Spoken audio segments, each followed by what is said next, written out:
Chers auditeurs, bonjour. Vous êtes à présent familiarisés avec les voix et les propos de Vincent Attalin et Antoine Avignon.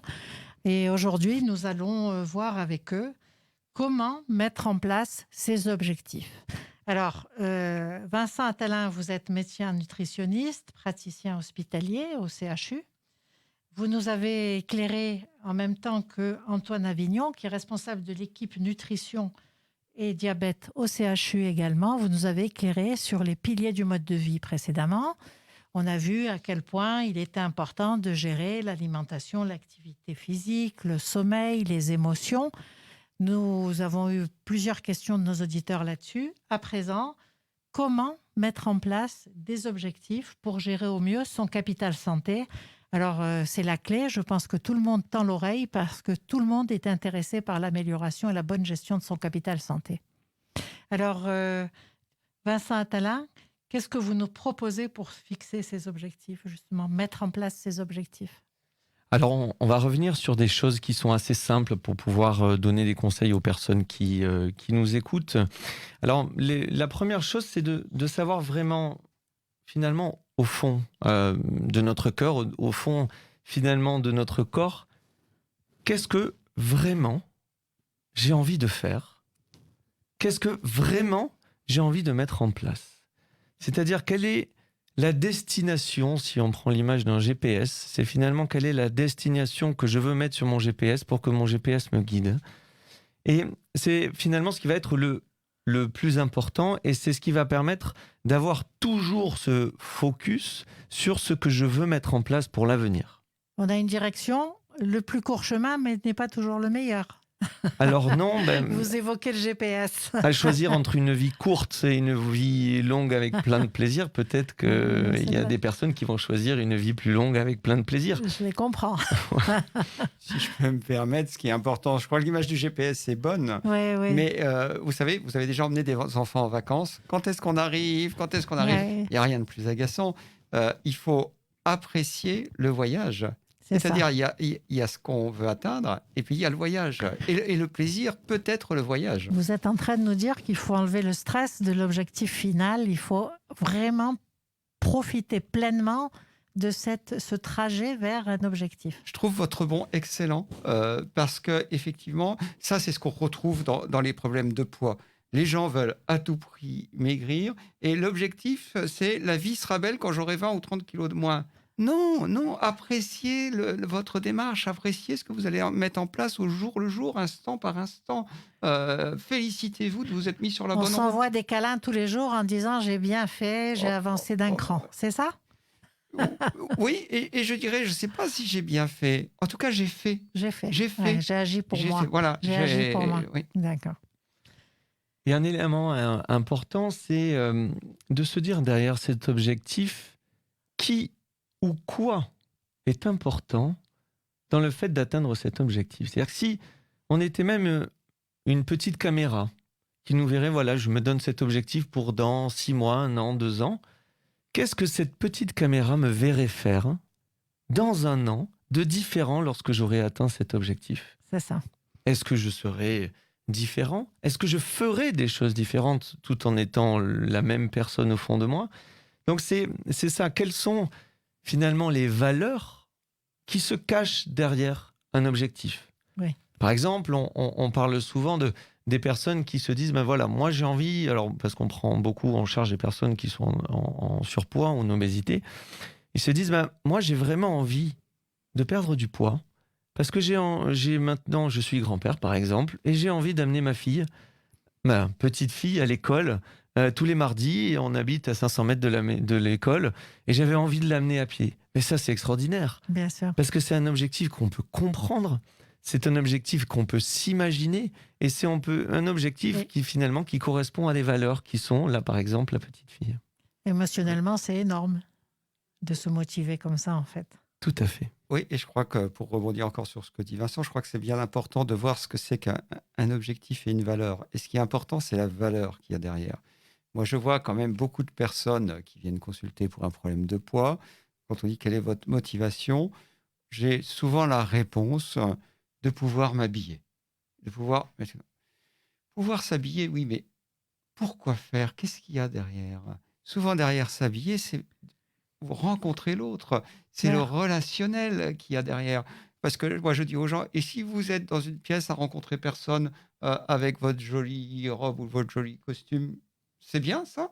Un narcissique, il peut être content. Oui, il peut être content. Ça peut Mais, suffire. mais globalement, derrière s'habiller, il y a une valeur qui Ouais. est le relationnel, la rencontre L'harmonie de avec l'autre, l'autre, l'harmonie avec soi. avec l'autre. Et bien sûr que l'image du corps compte dans notre société, on ne va pas le Mm. nier. Mais dès aujourd'hui, je peux mettre en place quelque chose pour aller plus dans la rencontre de l'autre, sans encore le conditionner à un changement radical du Une corps. échelle Voilà. de valeur imposée finalement. Oui, Hein, tout à voilà. fait, oui. Une contrainte imposée. Donc c'est important cet aspect-là. Effectivement, comment on y arrive, comment on avance dans cet objectif? Alors justement, il nous paraissait important d'aborder une façon de comprendre l'état dans lequel on est pour changer. On prend souvent l'exemple des personnes qui veulent arrêter de fumer. Oui. Ils se disent, et on rencontre des personnes qui disent, mais moi, j'ai pas envie de fumer. Mon voisin, ça fait 60 ans qu'il fume, il est en excellente santé, il a jamais eu de problème, donc moi, Pourquoi arrêter? pourquoi arrêter? Ouais, ça c'est le grand Donc raisonnement ça, des c'est fumeurs. Hein. Voilà, alors, tout ça, ça correspond à des stades Ouais. de changement de comportement. Et ce premier stade, c'est ce qu'on appelle la pré-contemplation, c'est-à-dire qu'on n'a pas encore conscience qu'il est important de changer. Et puis cette personne, elle va rencontrer une autre personne qui a eu un problème au poumon à cause du tabac, ou qui a perdu l'odorat, ou qui se sent pas bien au niveau du cœur, essoufflé, Oui, et qui va se dire, mais peut-être qu'il faudrait que j'arrête de changer, de fumer. de fumer, exactement. Et donc, là, on rentre dans le stade de contemplation, c'est-à-dire qu'on contemple le problème, mais finalement, on n'a pas vraiment envie de changer. On sait que c'est important, mais on n'a pas envie. Il n'y a pas le petit moteur Il n'y a encore. pas de petit moteur.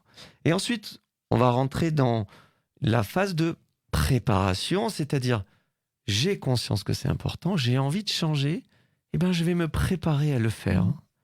Et ensuite, le stade d'après, c'est l'action, c'est d'avoir trouvé un jour, une date à partir de laquelle on va se mettre à changer. Et à tous les stades, on peut revenir en arrière. Et ça, c'est normal. Ça s'appelle la rechute.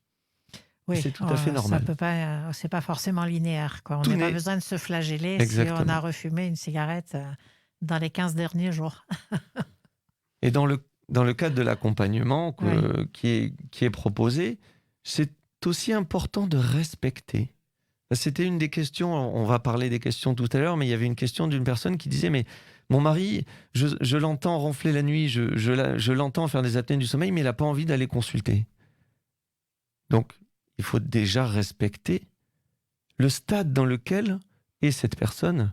C'est ça. Pourquoi elle ne Ben veut oui, pas est-ce qu'on va lui mettre la consulter? pression pour y aller? Peut-être essayer de comprendre quelles sont les peurs, Oui. avant de lui dire, bah, tiens, je t'ai pris un rendez-vous, Ou lui parce que faire peut-être qu'il ira comprendre pas. la gêne, peut-être, lui faire Exactement. comprendre le partage d'une nuit calme. Alors, Il me semble important d'insister sur l'image du tabac en disant ce que vous avez dit, si je refume une cigarette, c'est pas grave. Mais ce qu'on sait, c'est que si j'en refume une, je risque d'en refumer 10 et 20. ah oui, moi je ne Et- m'approche plus à cause de ça. Et oui, mais voilà, voilà exactement les choses. Je crois que si je me remets à fumer alors que j'étais dans un processus d'arrêt et je me dis, t'es nul, t'y arriveras jamais, c'est le meilleur moyen de ne pas y arriver. Ouais. Donc moi, je crois que c'est pour ça que je me permets d'intervenir, d'insister. Le processus de rechute est quelque chose de normal. Antoine Avignon, Donc- vous êtes en train de nous dire qu'il ne faut pas vraiment se culpabiliser d'une possible rechute. Ne pas culpabiliser d'une Il faut quand même possible rester rechute. Ça fait- à la maîtrise, aux manettes pour la rechute quand même. Se dire c'est une rechute temporaire, c'est une rechute... L'être humain est imparfait. Oui, Hein, on a remarqué. On a certainement quelques auditeurs qui sont presque parfaits, mais quand même, globalement, l'être humain est imparfait.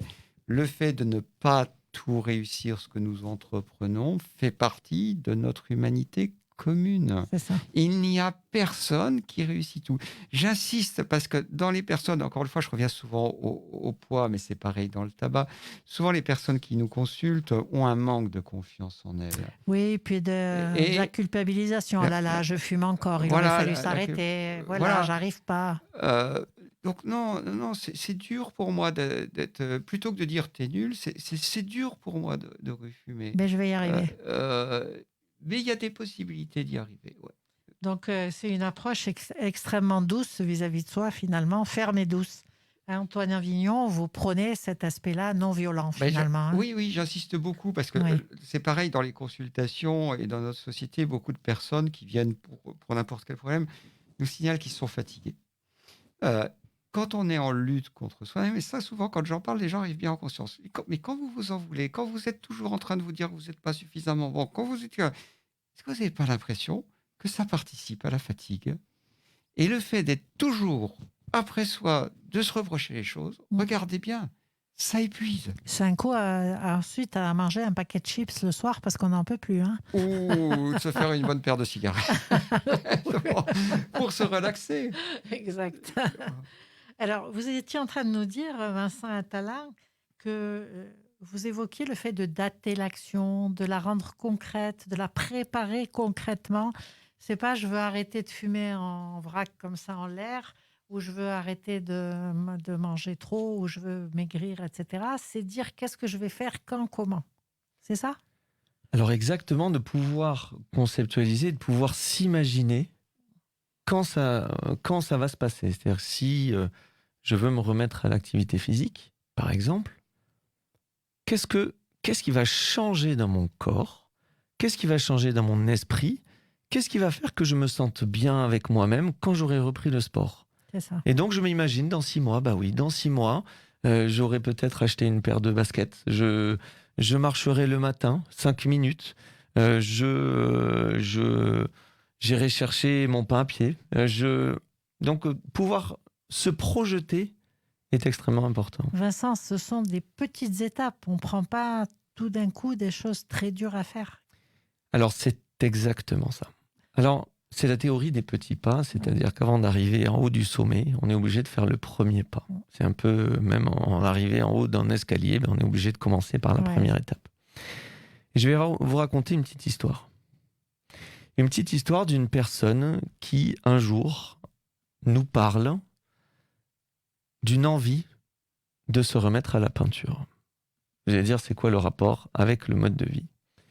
Et en fait, cette personne avait envie de faire des choses pour elle. C'était une peintre avant. Et on lui dit, dans 15 jours, quand on se revoit, qu'est-ce que vous pensez que vous allez pouvoir mettre en place? Elle nous dit, je pense que j'aurai peint 2 toiles. En 15 jours? En 15 jours, et on la regarde, certains avec les yeux un peu ronds. Ce sont des toiles blanches, en fait. Et là où c'est important de bien comprendre les petits pas, c'est quand même si l'objectif c'est de se remettre à la peinture, quel est le premier objectif que je suis sûr à 100% d'atteindre? Et donc, on lui a demandé quel est le pourcentage de chance que vous ayez dans 15 jours fait 2 toiles. Elle nous dit 20%. Donc, ce n'est pas un objectif qu'on va se maintenir. Donc, elle a baissé cet objectif. Elle dit, je pense que j'aurais fait une toile. Et on lui repose la question, quel est le pourcentage de chance d'avoir fait cette toile en entier? 60%. Ok, ce n'est pas un bon objectif. Alors, elle a baissé. J'achète la peinture. Alors, ça aurait pu. Ouais. Là, dans cette histoire-là, elle nous a donné encore un objectif qui était de commencer un tableau. Et elle s'est même rendue compte que le fait de commencer un tableau était trop compliqué pour elle. Et là, une personne qui était avec nous lui dit, et de déboucher un tube de peinture et de sentir l'odeur de la peinture, est-ce que ça, c'est possible? Elle a dit, mais ça, c'est sûr à 100%, et je sais quand je vais le faire. Je le ferai en rentrant chez moi ce soir. Elle s'est donné cet objectif qu'elle était sûre de tenir à 100%, et 15 jours après, elle avait fait un tableau en entier. C'est magnifique, c'est magnifique. Alors que si elle s'était donné l'objectif de faire les 2 tableaux, elle se serait dit, j'y suis pas arrivé. Oui. Et comme le disait Antoine très justement tout à l'heure, l'estime de soi dégringole. Donc il est important, on parlait du GPS tout à l'heure, c'est-à-dire la destination Oui. vers laquelle on veut aller, mais il faut savoir aussi accepter l'état, la géolocalisation qu'on a maintenant. Le réel. Le C'est réel. ça. Quelle est ma possibilité? Quelles sont mes C'est-à-dire que, possibilités? voilà, si je me sens pas bien avec moi-même, est-ce que je suis sûr de pouvoir faire cet objectif-là? Il y a quelque chose aussi qui est l'acceptation du temps qui passe. Je ne suis pas celui que je serai, mais je ne suis pas non plus celui que j'ai été. Parce qu'on retrouve beaucoup dans pour l'activité physique, hein, des personnes qui, justement, ont dérivé un petit peu, qui étaient sportives étant plus jeunes, il y a 20 ans, Qui se sont arrêtés. se sont arrêtées, ont pris un peu de poids ou ont eu d'autres problèmes de santé.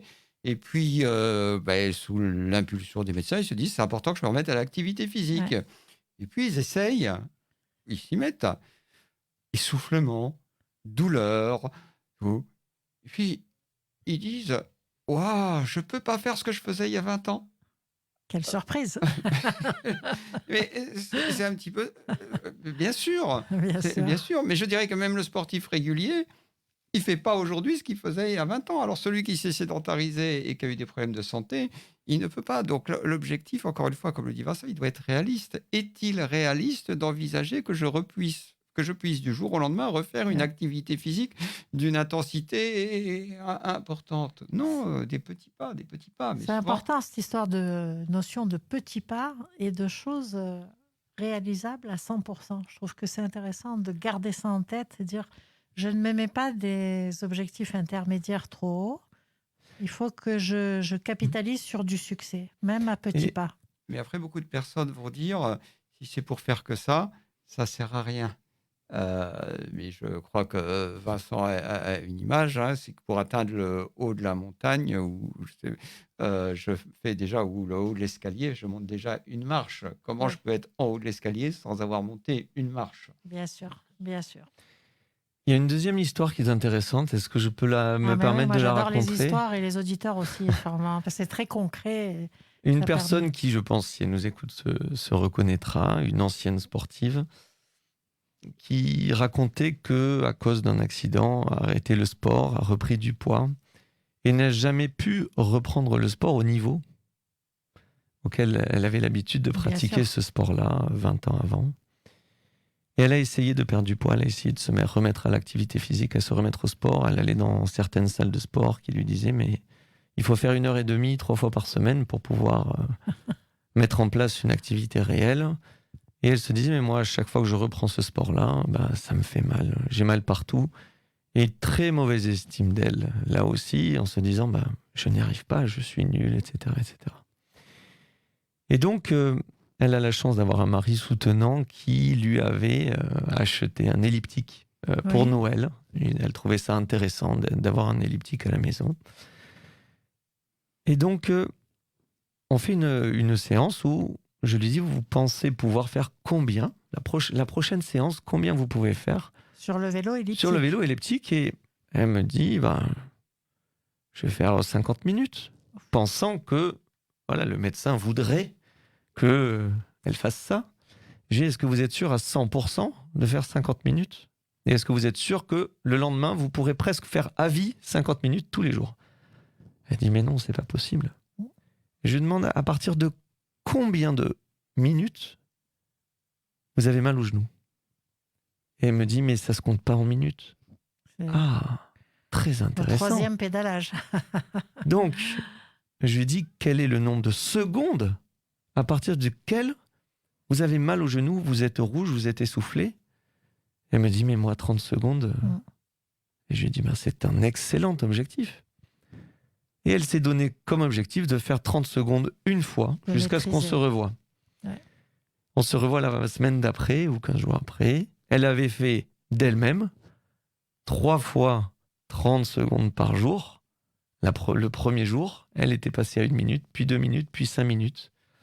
Et puis on a continué à augmenter l'objectif progressivement. Et au bout de 3 mois, elle faisait 15 minutes, plusieurs fois par jour. Mais elle avait augmenté progressivement. Et du coup, elle était arrivée à un objectif qu'elle n'aurait jamais imaginé. Sans se malmener. Et sans se malmener. dévaloriser, finalement. Oui, et je crois que c'est important parce que quand même, les auditeurs entendent beaucoup de choses sur la santé, sur Ouais. le bien-être, et on peut entendre dire que l'activité physique idéale, c'est au moins une demi-heure par jour, 5 fois par semaine, hein. Oui. Et puis que si on fait moins de 10 ou 20 minutes d'affilée, ça Ça ne sert sert à à rien. rien. Ouais. On lit Je- souvent ça. Ah oui, on lit souvent ça. Je ne vais pas le critiquer, je ne vais pas dire si c'est faux ou si c'est vrai. Admettons que ce soit vrai. Mais ce que je pense, pour rebondir sur ce que Vincent dit, c'est que même s'il faut faire 20 minutes d'affilée, on ne fait pas 20 minutes d'affilée du jour au lendemain quand on faisait 0. Donc là aussi, c'est une destination. Le GPS indique 20 minutes. Mais avant d'atteindre les 20 minutes, si je fais 2, si je fais 3, si je fais 4, si je fais 5, c'est les passages obligés pour aller à 20. Alors, Et beaucoup de personnes disent: allez hop, j'y arrive pas, donc j'arrête. mais, c'est quasiment un travers vraiment général de vouloir aller vite, de se mettre des objectifs énormes. Est-ce que, justement, dans vos consultations, vous aidez les gens à calibrer, comme vous l'avez donné dans vos 2 exemples? Je pense que c'est fondamental, quand on discute avec un patient, d'essayer de le remettre dans cette réalité, d'avoir des objectifs en escalier, sans se malmener, Oui, finalement. l'exemple typique, moi j'assiste beaucoup, c'est il faut augmenter l'activité physique. Si vous dites ça à quelqu'un, 0, ça ne Ouais. sert à rien. Euh, Plus précis, allez, il faut faire de la marche. Toujours 0, ça ne sert à rien. Voilà. C'est est-ce que vous pensez que vous pouvez mettre de la marche dans votre activité? Oui ou non? C'est oui. Quand est-ce que Quand? vous pensez que vous allez pouvoir aller marcher? Voilà. Et là, il nous faut un jour et un horaire. Quand, où, Où, avec qui, tout voilà. à fait. Voilà. Donc, pour qu'un objectif, c'est ça. C'est quand, où, avec qui, des choses très précises. Et puis après, comme l'a dit Vincent tout à l'heure, voilà cet objectif. Donc, vous allez aller chercher les enfants à pied le jeudi soir à 10 minutes de la maison. Voilà. Euh, Qu'est-ce que vous donnez comme chance de réussir cet objectif? C'est ça. Entre 0 et 10. Et là, on voit un peu si on a fixé un objectif réaliste. Finalement, vous mettez les patients dans une situation de non-échec. C'est-à-dire qu'on prend des objectifs qui sont réalistes pour soi, qui sont atteignables pour soi, et du coup, on a un premier succès, et à partir de là, on peut calibrer les marches suivantes, etc. C'est exactement ça. Donc, J'aime pas beaucoup reprendre les citations et tout, parce que mais quand même, il y a une citation que j'aime beaucoup, parce que même si on fixe l'objectif, qui semble réaliste, on peut ne pas l'atteindre. oui, bien Mais, sûr. mais j'aime beaucoup une citation, c'est que je n'échoue jamais, j'apprends, de Nelson Mandela. C'est magnifique d'ailleurs. Donc, j'ai fixé cet objectif, je ne l'ai pas atteint, ça n'est pas un échec. J'ai appris que ça n'était pas le bon objectif à mettre en premier. J'en ai des tas d'autres à essayer. Donc, on peut finalement échouer parce qu'on a été encore un peu trop loin dans son objectif d'évolution, d'activité par exemple. Et à ce moment-là, se dire, bon, ok, je prends acte que c'était encore trop et je peux rajuster. En fait, j'ai appris de ça, que c'est encore pas la dose qui m'est nécessaire. Oui, pas la dose, ou pas la bonne activité, Ou ou pas pas le la- bon jour, ouais. ou pas le... Donc, possibilité d'échec et de retour. C'est la vie. C'est la vie. C'est ouais. exactement ça. C'est pareil dans tout, hein. C'est embêtant ça. Ouais, tout à fait. Moi, c'est ce qui fait le plaisir de la vie. Oui, bien sûr. Après, il y a un élément important, c'est que beaucoup de personnes qui veulent se remettre à l'activité physique ou améliorer leur nutrition, par exemple, pour perdre du poids, pour améliorer l'essoufflement. Et alors, on a ces exemples-là parce qu'on prend beaucoup de personnes dans ces situations-là. Mais les personnes qui vont, par exemple, se dire, mais voilà, je mets un objectif aujourd'hui qui est d'écouter ma sensation de faim pour manger, on en reparlera dans les autres émissions, et qui vont se peser le lendemain en se disant, hier, j'ai écouté ma J'ai fait faim attention. et je suis plus lourd qu'hier. Ouais. Et là, catastrophe. Parce que les personnes qui sont dans cette situation-là se disent, mais finalement, ça sert à rien. C'est ça. J'ai fait tous ces efforts et je suis plus lourd aujourd'hui qu'hier. Alors, Vincent Attalin, ça veut dire quoi? C'est dans la durée? Alors, on en parlait avec Antoine Orantène. Il y a une image, encore une fois, pour que les personnes comprennent, une image d'un gros paquebot. Ouais. Imaginez ce paquebot, on met les moteurs, les hélices commencent à tourner. Combien de temps et d'énergie il faut que les hélices tournent avant que ce paquebot commence à avoir une inertie? Ouais. Il faut des minutes et des minutes, des millions de watts. Absolument. Et cette image, elle est intéressante dans le sens où, quand on essaie de mettre un objectif, il est important de se désolidariser tout de suite Du résultat de la immédiat. mesure. Ouais, c'est ça. Voilà. On en parle souvent, mais les personnes ne sont pas des chiffres. On n'est pas un poids. On est une personne avec des qualités, avec des défauts, avec des choses qui sont Une vie. Bien sûr. Pourquoi se baser uniquement sur la balance? Est-ce que, moi par exemple, je conseille à mes patients, c'est lorsqu'on essaie de changer, Ouais. c'est de prendre un petit agenda, de marquer à la date de dans 3 mois, donc là on est le 31 mars, avril, mai, juin, donc on se dit Fin je vais- juin. fin juin, je vais noter le fin juin, rendez-vous à l'hôpital, et voilà ce que j'ai mis en place. Et ça permet d'avoir un temps de 3 mois entre ce que j'ai commencé à faire et les résultats que je peux en attendre. C'est ça. Et ça permet souvent de moduler les crises de ça sert à rien, je suis nul, etc. Et souvent, les choses commencent à changer un peu avant les 3 mois. Ouais. Mais se dire 3 mois, c'est quand même intéressant. Parce que vraiment, les gens ont On besoin. laisse le temps. Exactement. On laisse un peu de temps. Et finalement, on met moins de pression. Ouais. Et c'est moins stressant. Et voilà. Donc, quand vous discutez de ça, vous aidez aussi à mettre ce tempo-là d'objectif intermédiaire pour qu'il ne soit pas trop proche. Exactement. Les gens sont quand même matraqués d'informations. Vous allez perdre 12 kilos en Eh bien un sûr. mois. Vous allez manger différemment. Vous tout allez à fait ceci, d'accord. vous allez cela. Donc, forcément, ça influence finalement le grand public. Non, mais c'est toute la problématique, hein, c'est qu'il y a des messages dans tous les sens Ouais. et en permanence. Et dans une société de la performance qui va un petit peu, où on va un peu à contre-courant, là, dans ce qu'on est Ouais. en train de dire, où il faut faire vite, il faut réussir vite, il faut tout faire avec une notion de performance. Ouais. Mais cette notion de performance conduit forcément beaucoup de personnes à s'auto-culpabiliser. Ouais. Et l'auto-culpabilisation, hein, la perte d'estime de soi, est un frein à la réussite de la mise en place des objectifs de changement dans quelque domaine que ce soit. Ça, c'est important, hein, Donc, effectivement, de le c'est- répéter.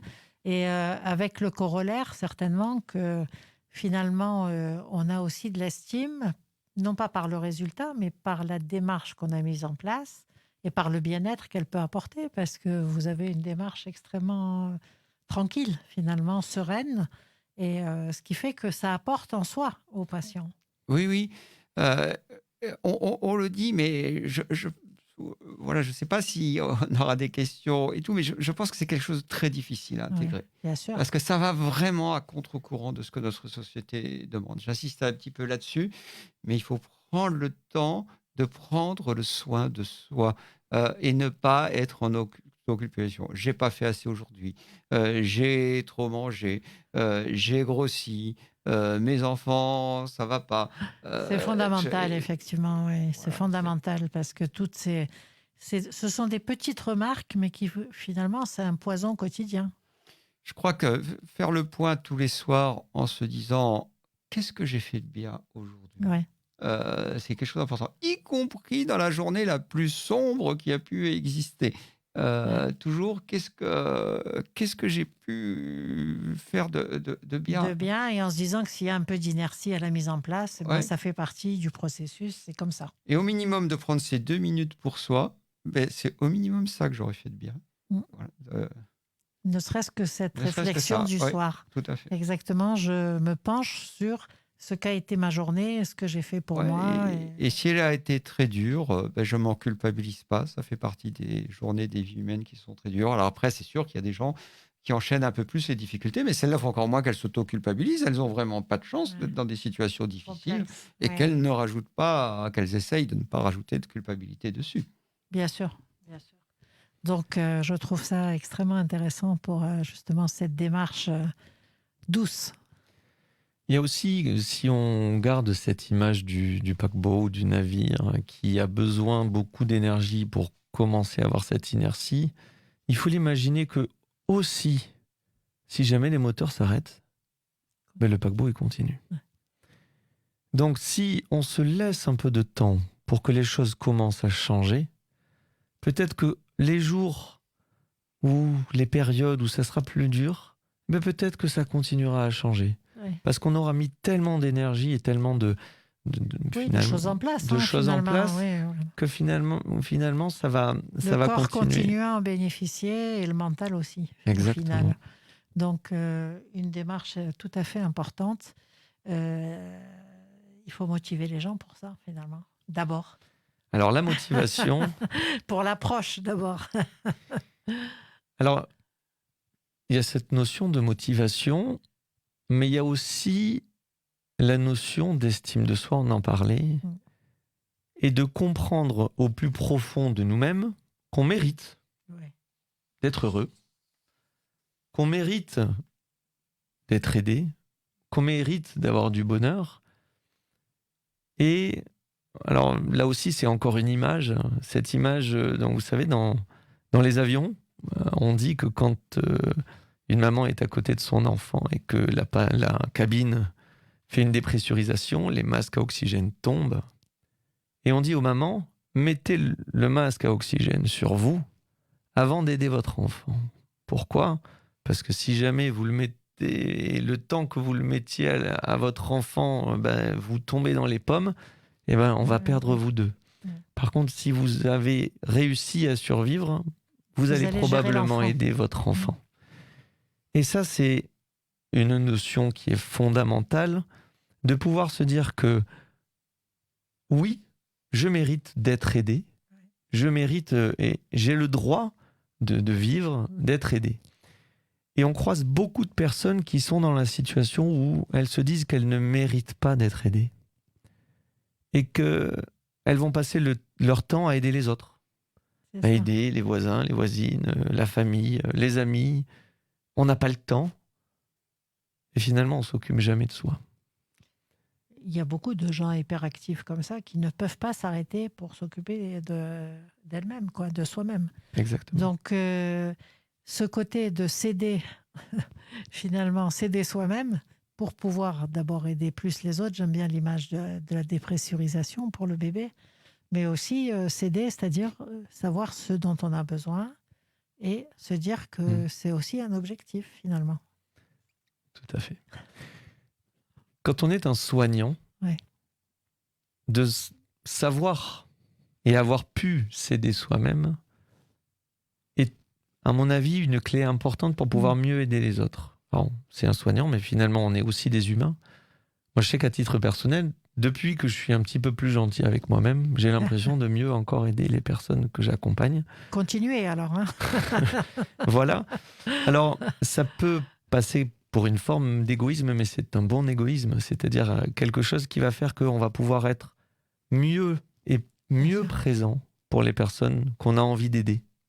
Bien sûr qu'on ne peut apporter que si on est un peu apaisé, et on est plus dans le lien, plus dans l'écoute, plus dans tout ça en fait, hein, finalement, dans une relation d'empathie. Oui, puis surtout si on est solide soi-même. Moi, l'exemple que je prends, la métaphore, c'est quand je dis aux gens, parce que les gens, souvent dans les maladies chroniques et tout, des gens très surinvestis dont je m'occupe des autres, je m'occupe de mes parents, je m'occupe, voilà, j'ai pas le temps pour moi. Et donc je leur dis, mais donc vous voulez servir de pilier pour votre entourage. Est-ce que vous pensez qu'il est mieux de s'appuyer sur un pilier en bois un peu fragilisé qui commence à pourrir même, ou est-ce que vous pensez qu'il vaut mieux s'appuyer sur un poteau bien entretenu, un peu solide? Donc l'entretien de la personne ou du poteau sur lequel on veut s'appuyer est extrêmement important. Vous ne pourrez pas faire s'appuyer les autres sur quelque chose de fragile. Ça peut être une fuite aussi, hein. Ah, mais c'est souvent Ouais, une c'est fuite. pour C'est souvent pas une fuite. Tant que je m'occupe ne des pas autres, s'aborder. Je ne m'aborde pas moi-même, je hein, c'est m'aborde. bien ça. Oui, tout à fait. Ça, Et je le avec la sais. culpabilité, avec l'épouvantail de l'égoïsme qui est un peu animé comme ça, agité, Oui, pour éloigner encore chacun du fait d'être en bien avec soi-même, oui, quoi. oui, tout à fait. Et donc, vous évoquiez effectivement Vincent Attalin et Antoine Avignon, bien sûr, la motivation, cet aspect d'être bien avec soi, l'estime de soi, se donner du mérite finalement, même si on a fait un petit pas, c'est bien, c'est toujours bien. Et donc, ensuite, Alors, dans la motivation, on se rend compte, alors, on parlait tout à l'heure d'énergie, hein, l'énergie du paquebot ouais, qui mettait en place tout ce qu'il pouvait pour pouvoir faire avancer ce paquebot. On utilise aussi alors c'est une fausse formule dans ce cas-là, la formule E égale MC2. ouais. L'énergie, donc le E, l'énergie, Ne vexez pas Einstein, hein. Attention. il sera peut-être pas content qu'on réutilise cette formule-là. L'énergie qu'on met en place dans un changement de comportement, donc le Ouais. E, égale MC au carré. Donc l'énergie, c'était le produit, dans le cadre d'un changement de comportement, de la motivation, donc l'envie de changer, Le moteur. exactement. Et le C au carré, c'est la confiance en soi et la confiance aux personnes qui vont nous aider. Par exemple, un professionnel ou quelqu'un de la famille. Et le E égale MC2, c'est que s'il y a de la motivation, mais pas de confiance en soi, c'est-à-dire que on ne se sent pas prêt de le faire et qu'on n'a pas confiance aux personnes qui vont nous accompagner, on a beau être la personne la plus motivée du monde, Ça reste en l'air. il y aura zéro énergie. Ouais. Par contre, s'il y a un peu de motivation et un peu de confiance en soi, il y aura un peu d'énergie au final. C'est intéressant comme image parce que ça évite d'être sur une seule canne. On sait que c'est multifactoriel finalement, c'est pas la peine.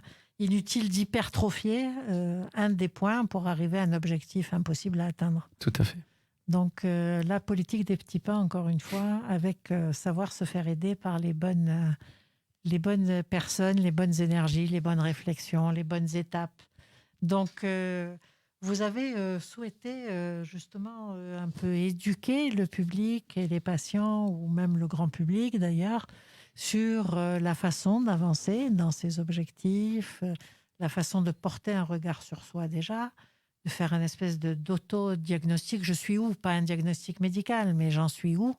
De la motivation, du mode de vie, du sommeil, de tous ces éléments-là. Et pour ça, Vincent Attalin et Antoine Avignon, vous avez mis au point un site Avitam. Alors, c'est pour aider chaque personne à avancer dans cette façon de savoir où elle en est, au moins. Je ne veux pas utiliser diagnostic parce qu'on n'est pas dans le médical. Non, tout à fait. On n'est pas dans un diagnostic médical en tous les cas, mais savoir où elle en est. Exactement. Alors, on a mis en place cette plateforme qui est une plateforme sécurisée, qui est en ligne, qui est gratuite et accessible à tous, qui permet aux personnes déjà, si elles sont motivées et si elles ont un peu de confiance en elles et qu'elles ont envie d'y aller, peuvent aller s'inscrire sur cette plateforme et choisir un des programmes de santé qu'on a mis en place. Il y en a sur le sommeil, il y en a sur la perte de poids, il y en a sur l'amélioration du mode de vie en général. Et ils vont pouvoir suivre, donc on parlait de GPS tout à l'heure, un certain nombre d'étapes. C'est-à-dire si par exemple il y a des jalons. Voilà. Si je veux par exemple perdre du poids, Avitam va me proposer un certain nombre d'étapes. D'accord. Avec des vidéos, des explications, des tests, des questionnaires qui donnent des informations sur l'état de santé que j'ai ici et maintenant, et qui vont suivre les 4 grandes étapes du mode de vie qui sont l'alimentation, l'activité physique, le sommeil et la gestion des émotions et de la psychologie.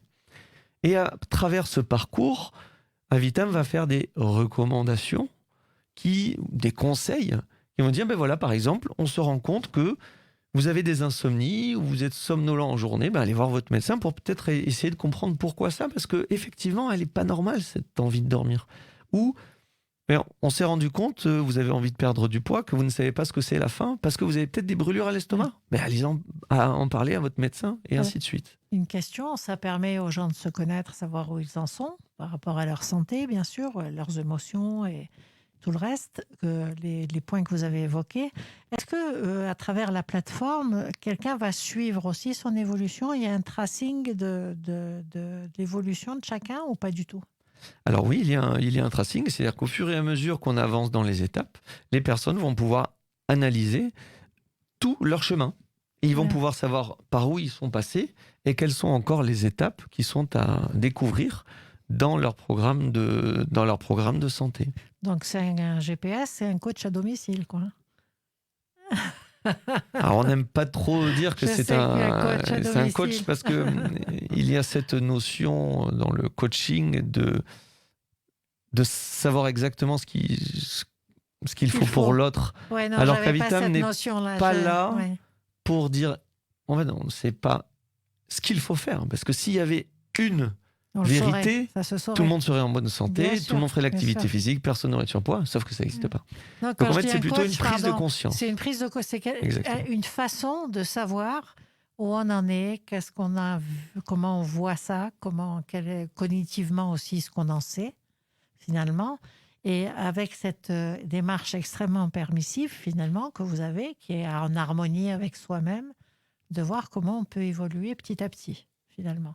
Et cette plateforme, donc vous l'avez créée quand? Ça fait un peu plus d'une dizaine d'années qu'on travaille dessus, puis elle fonctionne depuis maintenant 5-6 ans très très très bien. Magnifique. Donc c'est Aviitam, genre avec deux. AV2ITAM, ouais, Voilà. www.av2ITAM. Donc c'est une plateforme qui a été construite en partenariat avec le CHU de Montpellier, l'université et l'INSERM. En fait, c'est c'est un très bon moyen aussi d'avoir un peu d'épidémiologie, d'état des lieux de la population, en fait. Oui, Enfin, c'est vrai. pas sur les pathologies, mais sur les comportements, du moins. Mais c'est vrai qu'en dehors d'apporter aux personnes, moi j'aime bien la notion de miroir, hein. C'est-à-dire que Oui, quand je remplis mes données sur Avitam, je me découvre moi-même. Et je crois qu'il faut que les gens prennent le temps de se découvrir oui, soi-même. exactement. Tout à l'heure, on parlait on avait une notion de fuite. Souvent, cet surinvestissement dans les autres, cette suroccupation, c'est se fuir soi-même. Donc, la plateforme, s'asseoir devant, se poser devant, c'est là. Et alors, pour la réflexion que je faisais, ça, c'est l'intérêt pour la personne. Et puis, nous, plus il y a de personnes qui vont remplir leurs données sur Avitam, alors il faut voir que c'est confidentiel, hein, c'est Oui, des c'est données anonymisé, bien sûr. c'est sécurisé. Ouais. C'est des données sécurisées sur hébergeur de données de santé, donc il n'y a aucun risque que les données échappent. C'est très important, Mais nous, effectivement. l'objectif, c'est de connaître la population des utilisateurs, d'avoir que les gens remplissent leurs données dans le temps, qu'on voit ce qu'elles deviennent et qu'on voit un petit peu le parcours des gens qui arrivent à progresser.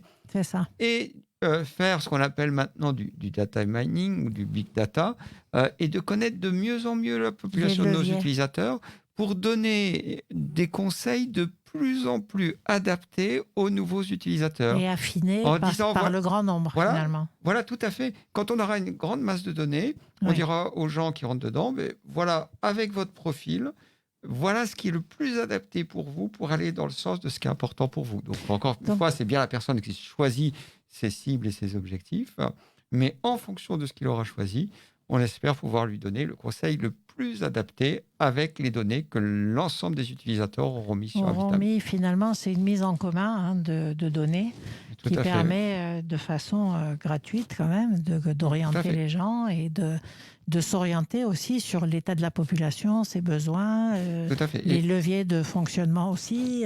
Voilà. Et j'insiste bien, les données ne sont utilisées, sont sécurisées sur hébergeur de données de santé, ne sont que pour la personne en question. Et après, il y a des analyses statistiques de l'ensemble des données, parfois parfaitement anonymes, uniquement à destinée de publications Santé. scientifiques et d'évolution de la plateforme et aucune autre utilisation. C'est la méthode d'une étude clinique où on rend Voilà, anonyme finalement. tout à fait. On sait qu'on a tant de données, mais on ne sait pas quelle donnée vient de quelle personne. Voilà, mais je crois Donc que c'est ça, important de le très préciser important, parce que bien quand on sûr. met ces données qui sont des données de santé qui sont extrêmement personnelles, moi-même, je fais très attention de où je mets mes données. Donc là, il n'y a aucune sortie Possible, bien sûr. des données. Non, mais ça, on peut compter sur la rigueur aussi du CHU et l'éthique médicale là-dessus. Ouais. Alors, je suppose qu'on peut poser des questions là, sur le Avitam. Bien sûr, voilà, il y a des questions qui ont été posées sur la page Facebook d'Avitam. On en avait reçu auparavant quelques-unes par mail. Donc moi, je vous propose de les Oui, poser. c'est intéressant de savoir. On va écouter les réponses. On a 10 petites minutes pour à consacrer très bien. aux questions. Alors, peut-être parler de la question qui a été posée là dernièrement. Elle est extrêmement intéressante parce qu'on parlait justement du corps médical et de l'éthique médicale. Et c'est Bénédicte qui dit pourquoi le corps médical n'est-il pas plus formé ou informé sur cette pression que l'on met sur nous pour perdre du poids. Les médias déjà, comme vous le dites, vous incitent par les pubs à perdre beaucoup de poids. Et en fait, finalement, quand le médecin va vous dire il faut perdre du poids, il faut arrêter de manger, finalement, c'est là où l'estime de soi peut commencer à être blessée. Exactement. Antoine ? Avec une notion d'échec. Oui, c'est toute la notion de la stigmatisation, particulièrement dans le poids, hein, où les personnes qui ont un excès de poids sont stigmatisées par la société. Encore une fois, l'image donnée par la société de la réussite, c'est le contrôle de son corps. Et dans le contrôle de son corps, il y a ne pas laisser déraper le poids. Et on pourrait s'attendre à ce que le milieu médical soit rassurant sur ce côté. Et souvent, c'est bien le contraire. Les gens se sentent stigmatisés ou on remet tous leurs problèmes sur le poids. Alors, il faut voir, les études médicales sont longues et difficiles, et je dirais c'est quand même un peu un formatage. Déjà, pour devenir médecin, on réussit des concours où il faut faire mieux que l'autre, où il faut être un peu perfectionniste et obsessionnel pour soi-même. Donc, si on est obsessionnel et perfectionniste pour soi-même, on va avoir tendance à renvoyer à l'être Donc, c'est un manque de volonté, va dire le médecin. Et oui, parce que moi, j'ai eu la volonté de faire toutes ces études. Et puis, tout notre apprentissage nous fait rentrer des normes. Les normes du cholestérol, les normes de la pression artérielle, les normes de tout. On a la norme du poids. Et quand quelqu'un sort de la norme du poids, on lui dit qu'il faut rentrer dans la norme du poids. Et c'est vrai que ça demande un peu du temps et de l'expérience. Et je crois que plus on est jeune médecin, et plus on est exigeant pour faire rentrer dans les normes. C'est normal, on vient de faire des études longues, on a appris plein de normes. Oui, puis on n'a pas été émoussé par la vie, on est en bonne santé, en bonne forme. Voilà, tout à fait, on n'a pas encore vraiment... On n'a pas été dans le compromis. Donc oui, on le sait, c'est souvent dur, mais il ne faut pas se laisser décontenancer par les médecins. Et il ne faut pas accepter qu'un médecin renvoie tout sur le poids. Il faut changer. Est-ce que les nouvelles formations des jeunes médecins là, intègrent cette notion-là ? Oui. Là, il y a un lobbying à faire. Hein, Non, mais de plus en plus. Après, là, je suis peut-être un petit peu dur et un petit peu trop dur. De plus en plus. Je crois que les enseignants, en particulier dans le département de médecine générale, ont très bien conscience de cette chose-là. Après, encore une fois, attention, parce que pour être médecin, toute la connaissance de la science et toute la connaissance des normes, il faut quand même l'avoir. Donc, il faut avoir et des sciences, je dirais, dures, de la science, de la biologie, de la biochimie, de la physique, et les sciences humaines et sociales. Et ces sciences humaines et sociales, on a tardé à les faire rentrer dans la médecine. On a beaucoup tardé, puis on a beaucoup coupé le corps en pièces détachées comme ça. Donc là, c'est vrai qu'il y a un retour complet. On est très cartésien, donc on découpe le corps en organes, les organes en cellules, les cellules en molécules, et puis on nous apprend beaucoup à réparer les molécules et les organes. En oubliant peut-être la personne qui elle résulte rentre là, dans la place qui reste. Et oui, et une personne, c'est beaucoup plus que la somme de ses organes. Je suis sûre que ça va faire beaucoup de bien à tout le monde d'entendre ça. Alors, dans les questions qui reviennent régulièrement, Vincent Attalin. Alors là, on a par exemple une question de Mireille qui est extrêmement intéressante. C'est « Je n'arrive pas à trouver de temps pour moi, travail, enfants, amis. J'ai peur de ne jamais y arriver. Vous avez une solution pour rallonger les journées ?» Oui, bien sûr, bien sûr. Vous avez qu'à trafiquer votre montre et puis l'arrêter de temps en temps et la journée sera plus Ou longue. dormir moins. Ben non, non, là aussi, je crois qu'on l'a un petit peu abordé. On est dans les problématiques typiques de notre société, toujours vouloir en faire plus. Tout à l'heure, je faisais cours aux étudiants sur l'obésité. Je disais, très rapidement, on apprend à nos enfants, toutes les personnes qui ont un peu de moyens, nos enfants, dès qu'ils ont une minute, on va les emmener à un cours de musique, un cours de sport, un cours de C'est un langue, un cours. marathon. Ouais, c'est un marathon. On apprend à ce que la vie soit un marathon et à toujours en faire plus. Nos organismes ne sont pas faits pour ça. Il y a besoin d'un temps de sommeil, il faut respecter le temps de sommeil. Il y a besoin d'un temps pour soi, il faut respecter le temps pour soi. Alors la première chose, c'est de s'arrêter, de se poser et de dire dans toutes mes activités où je ne trouve pas le temps, lesquelles répondent vraiment à mes valeurs, lesquelles sont vraiment importantes pour moi, et est-ce qu'il y en a que je peux mettre un petit peu de côté ou pas. Après, si je ne peux pas en mettre de côté, ben, j'assume les conséquences sur mon Ouais. organisme. Il y a pas trop de... Voir comment on fonctionne et se dire, bon, qu'est-ce Eh que je oui. peux supprimer? Ouais. C'est pas très simple parce que vous allez avoir une famille monoparentale, la maman qui travaille, elle a les enfants en rentrant, etc. Donc, du coup, pour elle, c'est finalement voir de quoi est faite sa journée pour élaguer et pouvoir se retrouver elle-même. Et oui, il va falloir. C'est tout à fait vrai. Alors là, comme vous signalez, vous dites la maman, et là, vos deux invités sont des hommes. Euh, J'ai remarqué. donc attention aux discours qu'on pourrait avoir, nous, en tant qu'hommes, qui ne prennent pas C'est pour bien ça. en considération la charge La de beaucoup de contrainte. personnes Ouais, de ouais. sexe féminin où les hommes se déchargent un petit peu. Et c'est vrai que toujours aujourd'hui, malgré les efforts qui sont faits, la pression sur le sexe féminin est beaucoup plus importante. Puisque le travail Il y a la est... double journée, on dit, hein, oui, la journée de travail voilà, externe et puis le travail interne. et la pression de la société Et la sur la société, femme et bien sur le sûr, corps de la femme, qui est bien beaucoup sûr. plus important que sur le corps de l'homme. Ouais. Donc, j'ai bien conscience de cette limite et de cette difficulté. Mais je dirais, du coup, les femmes redoublent encore ce besoin de s'occuper d'elles et de savoir mettre les limites Ouais. à ce qu'on leur demande. C'est ça, Euh, c'est important pour les femmes qui nous écoutent. Il ne s'agit pas de les c'est- culpabiliser parce non, qu'elles non, c'est... sont surchargées. Il s'agit de dire, voyons, dans toutes ces tâches et cet enchaînement, comment à un moment donné on peut prendre du temps pour soi en supprimant, en se faisant aider, en allant un peu, en étant un peu moins Oui, perfectionniste. Voilà. et voilà, attention au Ouais. perfectionnisme hein, qui fatigue aussi. Et puis, si je fais le point et que, ben non, j'ai besoin de travailler beaucoup parce que j'ai besoin des finances et que je suis seul, j'ai besoin de m'occuper des enfants. Et plutôt que de me dire, bah, t'es nul, t'y arrives pas, de dire, mais tu as vu tout ce que tu fais déjà. Exactement. C'est Déjà, vraiment super tout ce que tu fais un déjà. petit stroke positif pour tout Voilà, ce qu'on a fait. voilà, c'est ça, ne pas juste Ouais, ouais. regarder ce qu'on n'a pas réussi à faire et qu'on aurait voulu faire, mais regarder, bah ouais, je suis seul avec mes enfants, j'arrive à m'en occuper, j'arrive à les récupérer de l'école, j'arrive à travailler, voilà, tout ce que je leur donne. Bien sûr que j'aimerais leur en donner plus, mais regardons tout ce Ouais. que je leur donne déjà. Donc, toujours le côté positif.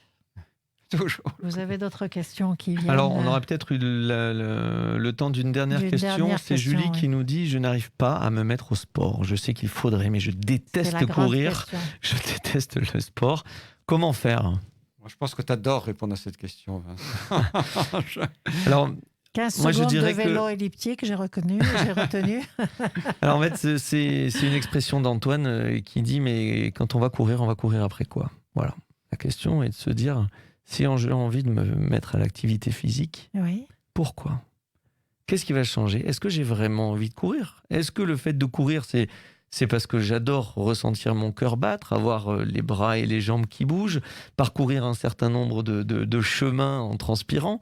Ou est-ce que c'est un désir de corps, un désir de forme? Est-ce que c'est un oui. désir de perte de poids, Quelle de est la silhouette? motivation première Quelle est vraiment finalement la motivation? Et s'il n'y a pas de motivation, mais c'est peut-être que c'est peut-être pas la bonne solution C'est pas d'aller pour courir. soi. Est-ce que cette personne préfère peut-être marcher Ouais. dans la forêt, dans les champs, dans la ville? Peut-être qu'elle préfère simplement les transports en commun? Peut-être Donc, qu'elle... on Voilà. ne plaque pas la solution de l'autre. On Exactement. essaye de voir exactement Qu'est-ce ce qui est qui important nous pour soi? correspond. Je trouve que c'est extrêmement riche. C'est beaucoup de permissions, beaucoup d'ouverture de portes pour voir les choses autrement, sa vie autrement, ses zones de progrès aussi autrement. Je rappelle à nos auditeurs qu'on peut trouver dans Avitam, la plateforme, énormément d'informations. Vincent Attalin, je vous remercie pour tous ces conseils et ces infos. En tous les cas, ce sont des pistes, ce ne sont même pas des conseils, ce sont des pistes à travailler par Avec plaisir. chacun. Et donc, merci beaucoup parce que je suis sûre que ça va être très utile à nos auditeurs. Je rappelle que vous êtes médecin nutritionniste et praticien hospitalier au CHU. Tout à fait. Et Antoine Avignon, vous êtes donc professeur responsable d'équipe nutrition diabète, également au CHU. Vous nous avez régalé avec les 4 piliers du mode de vie. À présent, on voit comment on peut finalement cerner ses objectifs et la façon de les atteindre en se respectant, en se câlinant, sans se martyriser pour les atteindre. Donc, je voudrais vous remercier pour tout ça et Avec vous plaisir. donner le dernier mot de la fin, chacun très brièvement. Bon, bah, écoutez, je crois qu'on a dit déjà beaucoup de choses. Ouais. Prendre soin de soi, mon mot de la fin. Prendre soin de soi. Prendre soin de soi. Moi, je dirais rendez-vous dans un mois pour la suite. Hein. On mettra en place une autre émission avec un autre sujet, donc ça sera un plaisir. La bonne nouvelle, c'est qu'on va prendre régulièrement des sujets de ce type et qui vont permettre à la fois de vous éclairer sur l'état des lieux, de là où on en est corporellement, exercice physique, sommeil et tout le reste, émotions, et puis voir comment on peut mettre en place une dynamique de changement douce. C'est bien Excellent. ça. Merci à vous Merci et à à vous. bientôt sur cette antenne. Allez, au revoir. Au revoir.